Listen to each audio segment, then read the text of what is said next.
The following program was pre-recorded.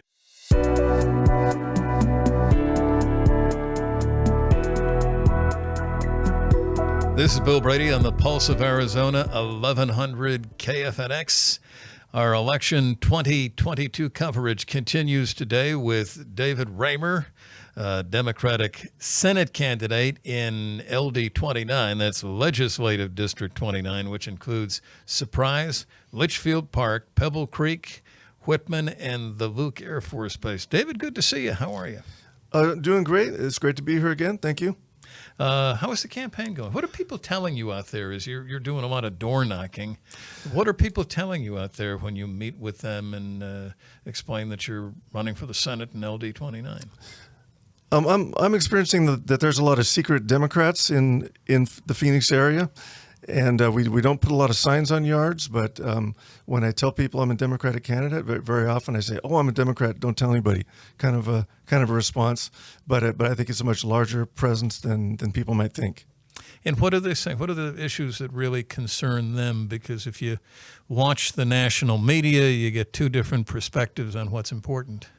Well, I think education and healthcare are always up there. When they poll the public, that's consistently the two things that they're the most concerned about.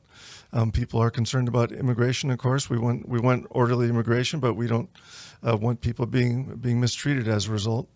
And there's just a lot of things many people are concerned with. We all have different ways of looking at them, but I think it's possible to find a common ground and find the best solutions possible. Yeah, I would think that if you sliced off the 10% on the extreme left and the 10% on the extreme right, the 80% of people in the middle, probably on a continuum, there are some differences, but are probably pretty together about a lot of issues. I agree. I think we agree on a lot more things than we probably realize.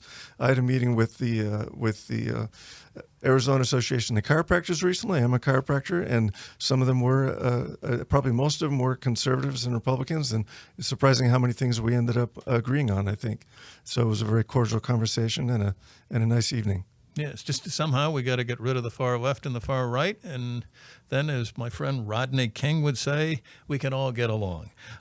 Let's delve further into immigration. It's a big issue in this state.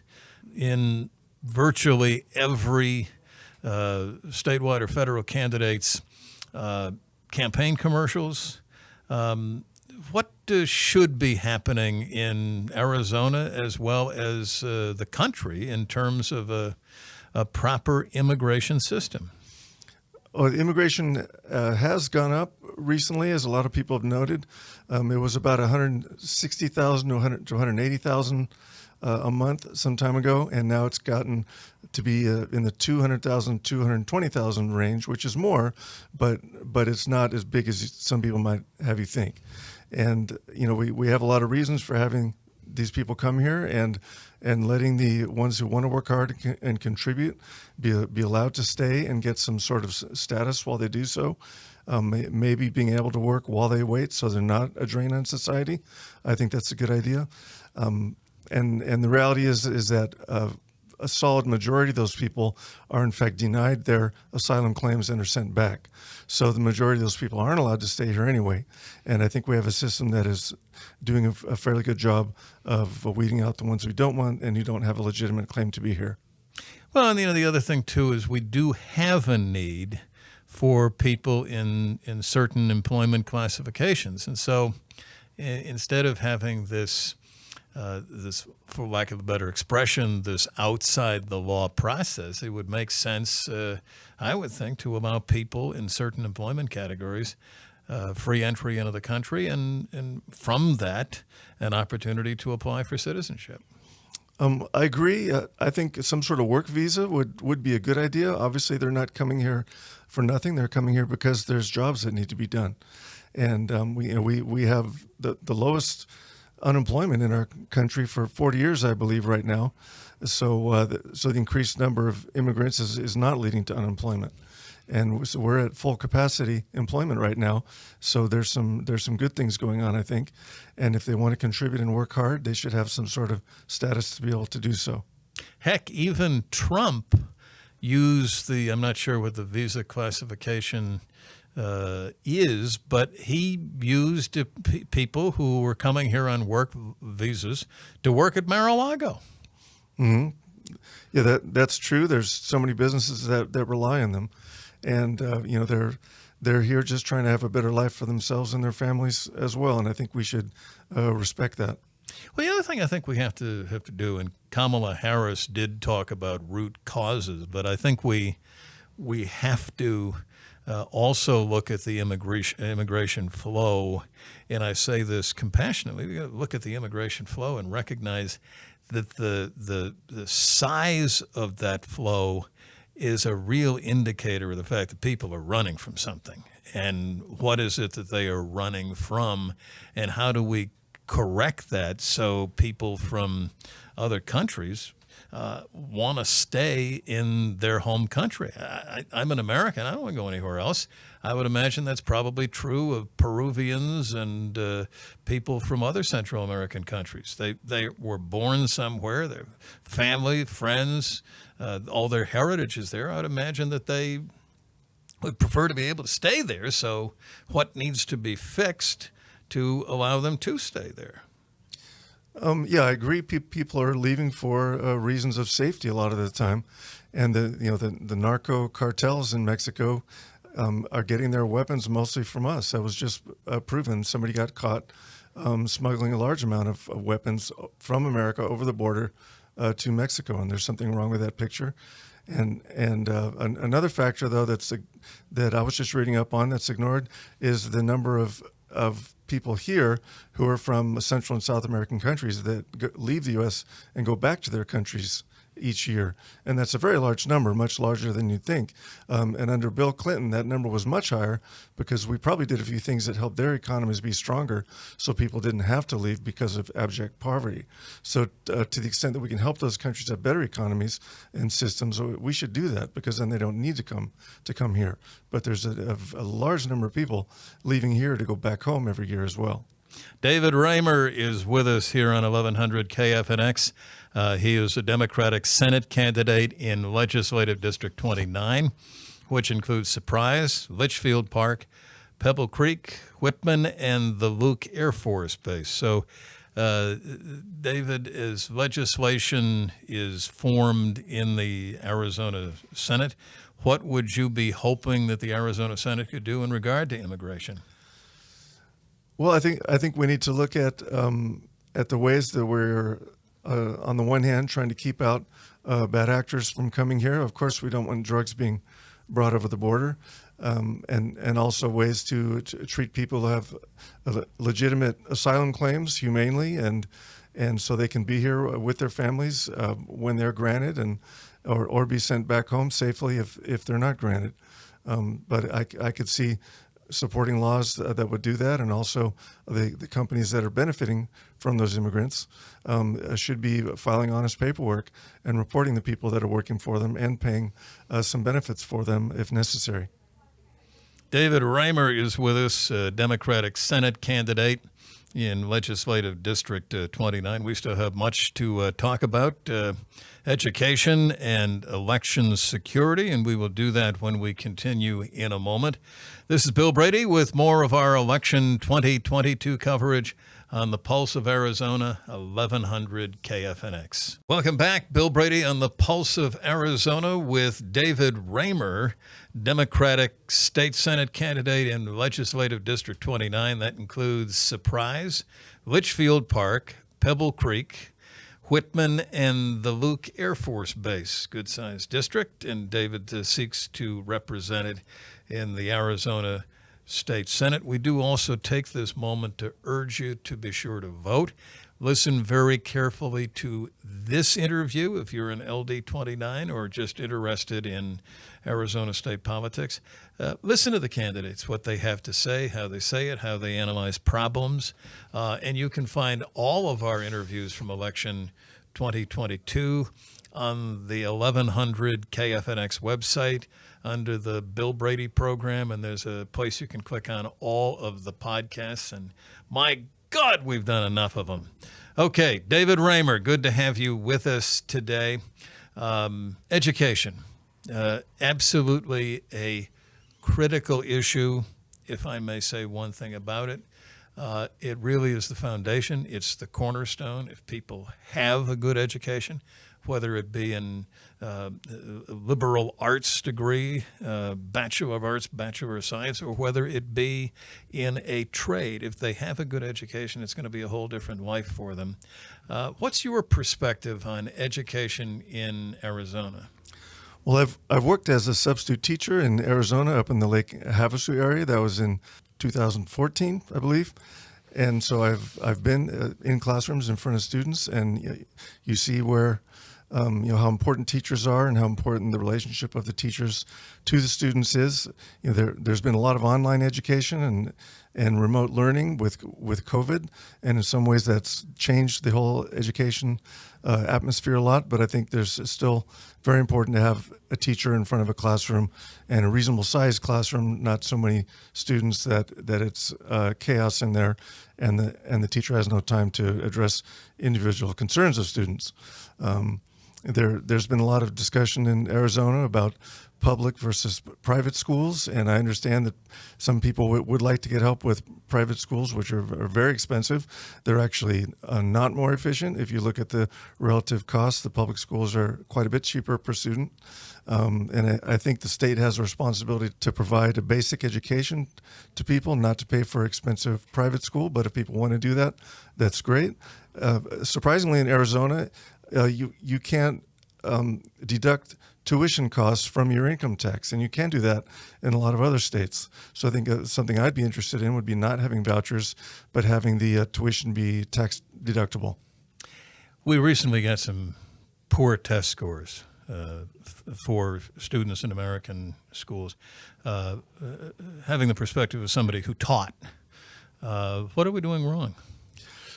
Well, part of that could be due to all the remote learning, but that shows the weakness of just having students and a workbook at home trying to go through it with a parent who may or may not have an understanding of these subjects.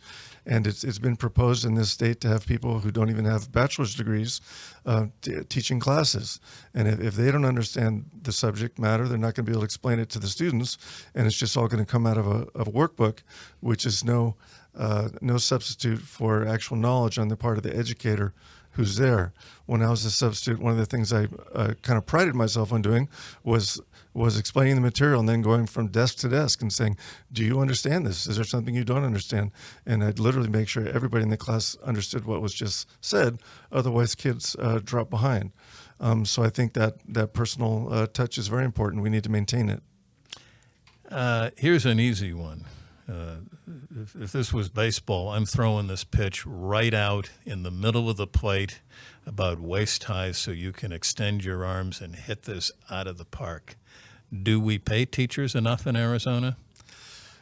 I don't believe we do. We're quite a bit below the national average, and from what I've read, I believe we could give every teacher in the state a $10,000 raise and still be under the national average for teachers. And Arizona used to be cheap to live in, but guess what? It's not so cheap anymore. And there's a teacher shortage for a reason. I think if we did that with their salaries, I think we would start recruiting good teachers from other states rather than them coming and stealing all of our teachers, which is what has happened in the last 5 to 10 years. So no, I don't believe we pay them enough, and they deserve a raise, and they also deserve to have their benefits preserved, especially because of what they contribute to our society and our future. Well, the thing I would say is 10,000 is not enough. I remember the year, I believe, was somewhere in the late 80s, in a headline store. A friend of mine was a teacher, or she'd just been hired to be a teacher in Connecticut. Headline story in the Hartford Courant, Connecticut, to increase first-year teacher salaries to $50,000. That was in the late 80s. I think I asked the question of a lot of candidates who come in here because I think if you don't pay enough, you don't have enough teachers. We don't have enough teachers. And then the second thing is you don't get the best teachers because the best teachers are not going to work for substandard pay and in substandard circumstances. It is something that we have to do something about. in this state. Bill Brady on the Pulse of Arizona, 1100 KFNX. David Raymer is with us, Democratic State Senate candidate in Legislative District 29, and that includes Surprise, Litchfield Park, Pebble Creek, Whitman, and the Luke Air Force Base. Election security, that is one of the things that in our pre-interview you had indicated you wanted to talk about. What's your concern there? I think Arizona has had very, very good elections historically, and there were a lot of accusations about supposed election fraud, and they did, I think, the most extensive and expensive and time-consuming recount and audit ever done, and it proved that the election results were correct within 130 votes, I believe it was, out of several millions. So any people making accusations that millions of votes were somehow fraudulent is completely false and proven wrong by this. And the groups making these accusations have sort of backpedaled now, and they're saying, "Oh, all we're really concerned about was that people don't drop off ballots for other people."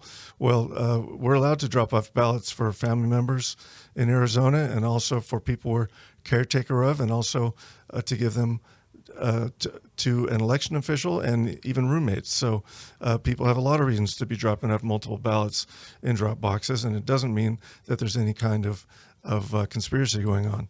So I think we need to just try to retool the process as we always do to keep it as accurate and as good as possible.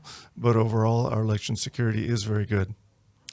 How much, in terms of things like early voting, should we have? I see things like the Fetterman candidacy in Pennsylvania. They had their debate only in the last week or so. There were people who may have voted already who would have seen that debate one way or the other and looked at it and said, I want to change my vote, but it's too late now. So how much early voting should we have, do you think, in Arizona?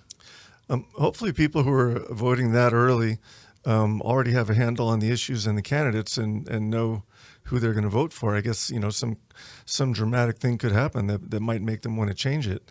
So I guess the question is I support early voting, but how early is appropriate for the reasons you said? Well, and that's the thing that strikes me. There were people in the last election cycle who, and I forget the circumstances of it or who the candidate would have been the beneficiary, but there were people who wanted to get their ballots back. And I suppose that would create complete and utter chaos if you allowed people to get their ballots back. But I do think that there should be some window for early voting. We want as many people to vote as can be. But at the same time, I think there is the potential for it to open too early. David Raymer is with us. He's a Democratic Senate candidate in Legislative District 29, and that includes Surprise, Litchfield Park, Pebble Creek, Whitman, and the Luke Air Force Base. David, as we did the last time that you were here, and it's good to see you, and I wish you the best in the election on Tuesday. We still have a number of days for people to cast their ballots through early voting and then the actual election. If you have not mailed your ballot at this point, don't take it to a polling place or a drop box. But David, give us your final campaign message to your voters at this particular point and how they can find out more about your candidacy. Well, I've said if I'm elected that I'm going to consider any bill that is placed before me on its own merits. I'm going to read it completely and look at the pros and cons and vote for or against it on that basis, not on who wrote it or which party presented it. So I'd like, if I have questions about it, I'd like to go and talk to them about it and see if anything could be changed or improved. So I guess my message would be that I will listen to good ideas from any person and anybody from any party. David Raymer, thank you. It has been good getting to know you, and best of luck on Tuesday in your race for the Senate in Legislative District 29. Thank you very much. It was great to be here. Bill Brady on the Pulse of Arizona, 1100 KFNX.